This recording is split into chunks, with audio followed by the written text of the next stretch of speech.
Y'all, I'm so excited to make content today.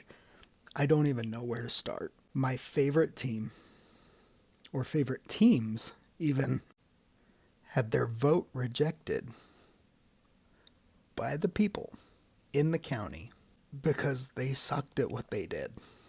Do you know how bad it had to be for the 3 times in the last 5 years world champion football team and the one time in the last 10 years only small market baseball team champion to have their vote fail?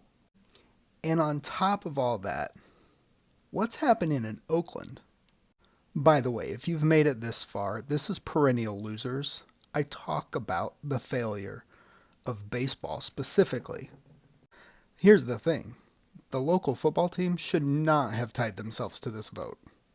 That was a bad decision.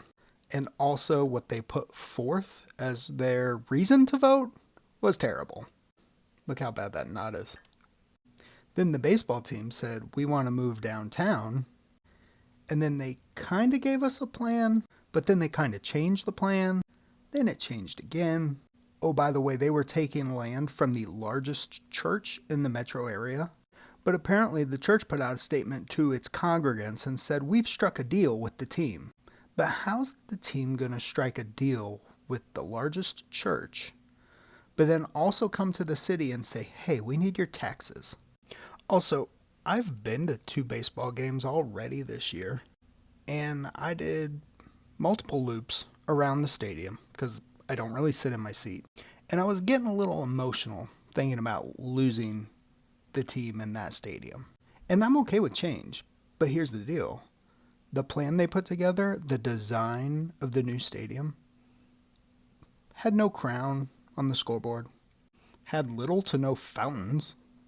The only tradition we'd be taking with us is bad baseball, which I got into a Twitter argument with somebody who said the point of the downtown stadium isn't to make more money so they can put towards player revenue and bring in better players.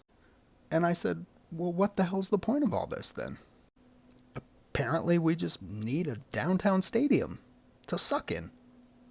Then this morning, I'm listening to the talking heads on the local radio, and they're going on and on about this baseball village idea.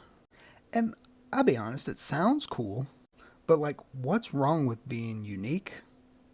Like, what if people want to come from out of town and not experience something they can experience in St. Louis and Atlanta, but bring a car? And yeah, it's a giant dead parking lot. I get it. But the purpose is to tailgate. Kansas City wants to be known for barbecue. Let the people have barbecue. Because here's the thing.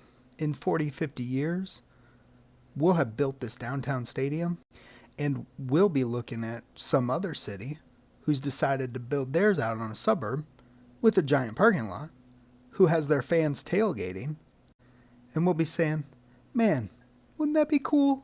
It's part of tradition, and sometimes we just like what's new and cooler, and we just want to buck tradition. Anyway, there's probably more, and I know I mentioned Oakland earlier, and that's a whole nother post. Love you, people of Oakland, and I'm sorry for what you're going through. And I feel like Kansas City is on the very cusp of becoming that. So I'm watching, and stay strong, and I'll talk to y'all soon.